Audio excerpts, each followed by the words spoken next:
organization where he pitched 4 or 5 years. From there, back to Wake Forest, I believe, as a coach. Was there for a while. He's been in scouting for 15 years. I've been at age 17 years. 17 years, okay? While he was still playing, he used to come out here and throw, work out here, worked here with us a little bit, helped us with our camps, and all that stuff. He and I have been good friends for 17 years, okay? He's the assistant scouting director for the Oakland A's now, amongst whatever other titles they want to give him, whatever else they want him to do. He does all those things, okay? Lives over in Clemens now, with his wife and his little boy, LJ. Some of y'all were here a couple of years ago, you saw him. Stood right out here with Michael when he talked. Michael always has some great things to say, so you guys listen up, Coach Holmes. Yeah, we'll give it. Thanks, Scott. Yeah, one of the good things about going last is all your materials already been used, right? You guys have already stole every cliche in the book, so. Also, you have to go a little shorter because you guys want to get in the cage and swing the bat, right? Guys, for those of you who don't know me very well, some of you do, some of you don't. I have great passion for the game of baseball. Okay, I have great passion for what I do in my job for the Oakland A's. Ralph Waldo Emerson said, nothing great can be accomplished without enthusiasm. So whatever it is you want to accomplish in your life, it doesn't even have to be what we're doing here. But whatever you want to accomplish in your life, do it with great enthusiasm. Because without it, you can't do it. All right? I work for a professional baseball team. I'm going to be honest with you. The great majority of you guys are going to go to college first. And there's nothing wrong with that. I encourage the majority of you to do that. Draft history and the numbers, they play out and tell me that you guys will go to college first before you come play pro ball. I played in college, I coached in college. I'm all for that. There's an elite few that are ready to take that step out of high school. And let me tell you, it's required not only to be good at their sport, but it's required to have a little bit of maturity, okay? And to have a little inner toughness to make that jump.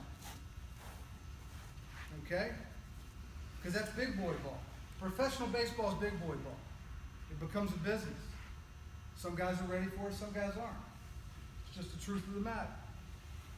But I don't want to stand up here and preach pro baseball to all you guys for the rest of my time, because truth be told, college is where a lot of you guys are going to end up. My question for you is, how educated are you on the process?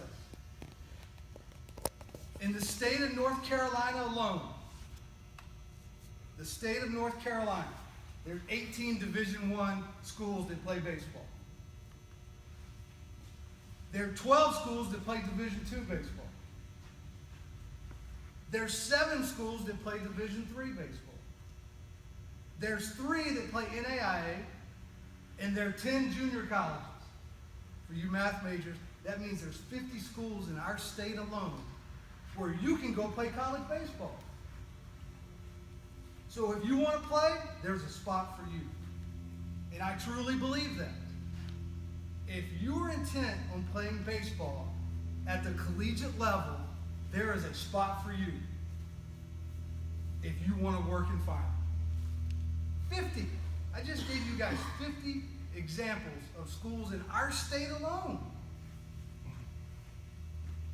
We haven't even gotten into Virginia yet. We haven't even gotten to South Carolina. We haven't even started moving west. In our state alone, 50 opportunities. There's an opportunity if you want to play at the next level. But it'll take enthusiasm, and it'll take passion. Coach Falk from Patrick Henry.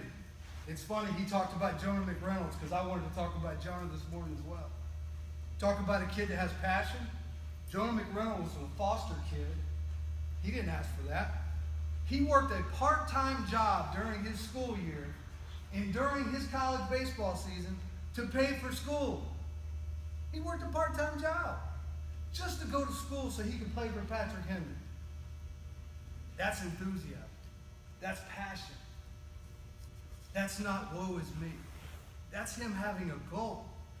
And he did all he had to do to attain it. Jonah McReynolds, tremendous kid. 13th round, Texas Rangers. Patrick Henry Community College. I I got a question for you guys. How many shortstops at the University of North Carolina, Chapel Hill were drafted in this year's draft? Anybody know? 0. How many shortstops at NC State were drafted in this year's draft? 0. Duke University, how many shortstops? 0. Wake Forest University, my alma mater, how many shortstops in this year's draft? 0. I just gave you guys the 4 ACC schools in our state. We had 0 shortstops drafted. A kid from Patrick Henry Community College in Martinsville, Virginia, who worked a part-time job to pay to go to school, is playing professional baseball. Now, I don't tell you that to criticize those 4 schools. Those 4 schools are tremendous. I got my education and my degree, and I coached at Wake Forest University. I played in the ACC.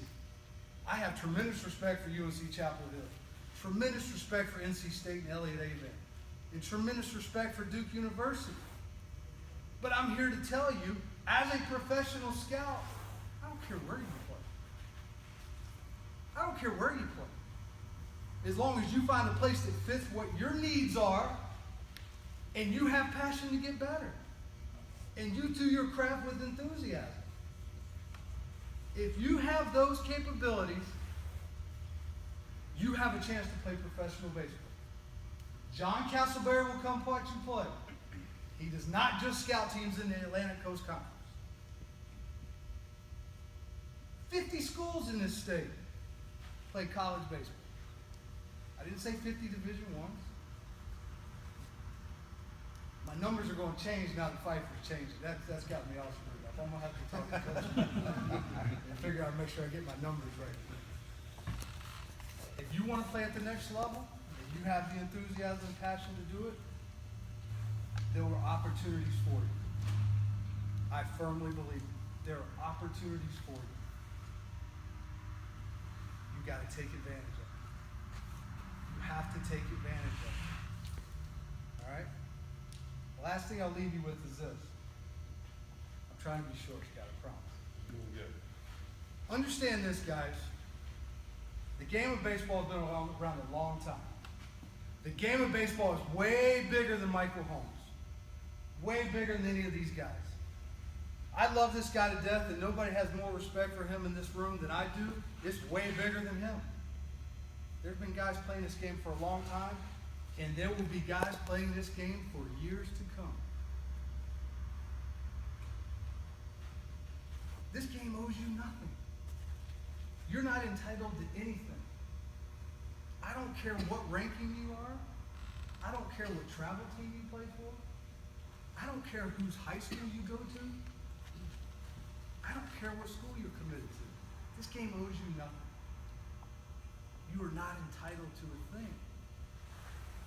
What you are entitled to is an opportunity to get better and take advantage of opportunities that are presented. See, what we try to do in our game now, and I'm guilty of it, listen, I work for the team that started the most crazed, outrageous thing ever back in 2000s that Brad Pitt all of a sudden made money off of in a movie, right? We're all guilty of it to a degree, but understand this game always goes back to the fundamentals. It always goes back to the simple things. Danny Clark, you guys don't know who Danny Clark is, you should though, because he's one of the greatest pitching minds in our game if you want to ask my opinion. Danny Clark's nothing but a simple country bumpkin from East Tennessee. He's the minor league pitching coordinator for the Texas Rangers. You know where Danny started? He was the head coach at Milligan College in East Tennessee, Johnson City.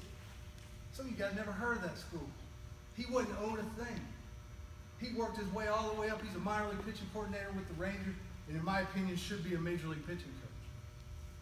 And I'm not just saying that because he's my buddy. He's that good. But Danny's a coordinator with the Rangers, and he got a chance for a long time to work with Nolan Ryan, right? And he got a chance for a long time when Mike Maddox was their pitching coach to work with Greg Maddox, because Greg was a special assistant with him. Please tell me you guys know who those two guys are. Thank you. I actually talked back in December to a group, and I was talking about Roger Clemens, and 4 kids looked at me and said, "Who's Roger Clemens?" I'm like, Oh, I said, Danny, one day, I said, Danny, do me a favor. Give me the secret. Give me the magic formula that Nolan and Greg Maddox told you. What's the secret? What's Nolan's secret to his velocity? He looked me right in the eye. He said, Holmes, you know what Nolan told me every day? He said, Danny, in that country accent from Houston, Texas, he said, Danny, I want the boys to throw today. And I want them to throw a lot. And tomorrow we're going to throw again. And then the next day we're going to throw some more. Danny said, well, Nolan, I thought we had all these new gadgets and these different things we're going to teach them to throw harder. He said, no, Danny, we're just going to throw. And we're going to get better. Greg Maddox. I said, tell me about Greg. The guy's one of the best pitchers of my lifetime. What was his secret? He said he kept it simple. When he missed it on a changeup and he threw it for a ball, you know what Greg Maddox did? He threw it lower and slower. That was his secret. Throw a changeup for a ball, throw the second one lower and slower. How about that? Hall of Fame pitcher, lower and slower? You didn't use weighted balls, Greg? No, lower and slower. What else? Greg Maddox said every time I threw a fastball in and the guy pulled it real far foul, I threw him a changeup inside. Everybody liked to go away with a break. I threw him a changeup inside, spin him right in the ground. What do you mean threw him a changeup inside? What about the bands? You just bit lower and slower. I threw him a changeup inside. That's it? Man, I want my money back. Understand, guys, there's a lot of things out there. And I'm not here to badmouth any of them. I respect everything that's out there. I really do. And I encourage you guys to dive in. You want to make yourself better? Dive into a lot of these things and see what works for you. This game's been around a long time. It's going to be around for a lot longer. Even when Michael Holmes is gone, hopefully they'll say something nice about me at my funeral. They'll replace me within 2 weeks. Understand, it still goes back to the fundamentals. It still goes back to the hard work. And it goes back to passion. Ralph Waldo Emerson had it best. Nothing great is accomplished without enthusiasm. And I challenge you guys to think about that this spring when you go through your season. All right?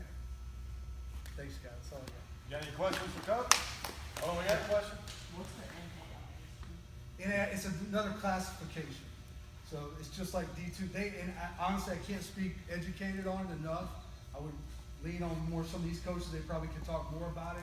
But it's just a different classification that fall under a different set of rules. Guilford College, a long time ago, used to be an NAIA school, and then they moved up to Division III. The big NAIA school in baseball is Lewis and Clark. Lewis and Clark State out in Oregon. Well, that's why I'm pointing at the Northwest guy. You know? He's got all the answers. Trying to help. It's that way.